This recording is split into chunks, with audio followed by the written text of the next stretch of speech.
Hey folks, welcome to my channel number 10. So there we have the problem on our screen. Integrate the following with respect to x. We have cos 2x divided by sine square x cos x, right? We have cos 2x divided by sine square x into cos square x, right? So what we've been given is dy by dx and we've been asked to find y, right? So let me write that down. So when my dy by dx is equal to this particular expression, then my y is nothing but, let me go to the next line, y is nothing but integral of the given expression, right? That's my y. I know that I'm not in a position to straight away jump to the final answer. I will have to do a little bit of simplification. So let me write down the expression what I have been given and do a little bit of simplification to the expression, right? So let me copy that down. I have cos 2x divided by sine square x divided into cos square x, right? So our job is to bring this expression to a much simpler format whose antiderivative we know from first principles, right? Or from the formulas what we have learned under integral calculus. And if you do not know what are those, please do check out my formula list in the description in this video, right? So I know that my cos 2x can be rewritten as cos square x minus sine square x, right? So let's do that as step one. I can decompose this further, right? Because my expression what I have can be written as a cos square x divided by sine square x cos square x, which means I'm left with 1 divided by a sine square x. And then similarly, I have minus of sine square x divided by sine square x cos square x, which is nothing but a 1 divided by a cos square x, right? The expression given to me is nothing but a cosecant square x minus a secant square x, right? And why did I do this particular simplification? Let's try and understand that in the next step, right? Because there we are. So we have these two identities which are quite familiar to us. My integral of secant square x dx equal to tan x plus c, and my integral of cosecant square x dx is minus cot x plus c, right?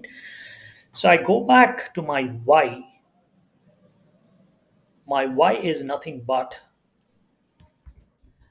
right? Now I apply the sum rule, and I know that it's not very difficult from here on. My y is nothing but integral of cosecant square x dx minus integral of secant square x dx, right? Now I use the above integral formulas which I pasted, and from here on, it's a cakewalk, right? My integral of cosecant square x dx is a minus cot x, and then I have a minus. My integral of secant square x dx is nothing but a tan x, and I remember to add my constant c, and there we are.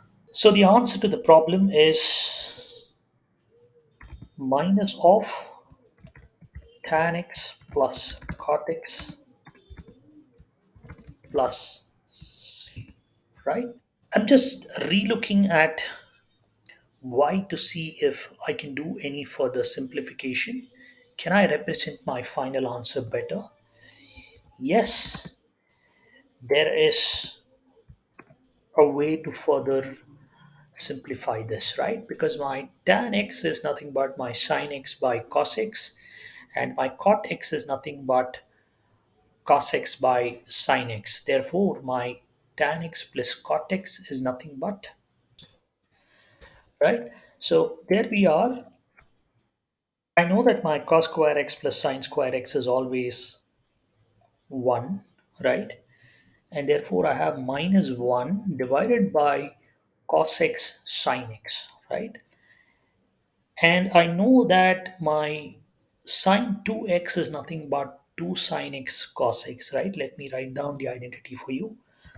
So all that I do is multiply and divide by a 2, which means my expression becomes minus 2 divided by 2 times sine x cos x, right? Now you know why I did that multiplication and divide by 2, right? So this is what I have, which means I can further simplify this as minus 2. Use the identity above, sine 2x equal to 2 sine x cos x, which means I'm left with minus 2 divided by sine 2x, which is nothing but a minus 2 cosecant of 2x plus c, right? So this is a much better way of representing the final answer, right?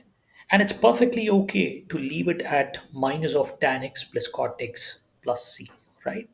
I mean, I just felt that there was a scope to further simplify and represent it in terms of 2x, and that's why I did this particular step, right? So I hope you found my content useful. Please do subscribe to my channel and support.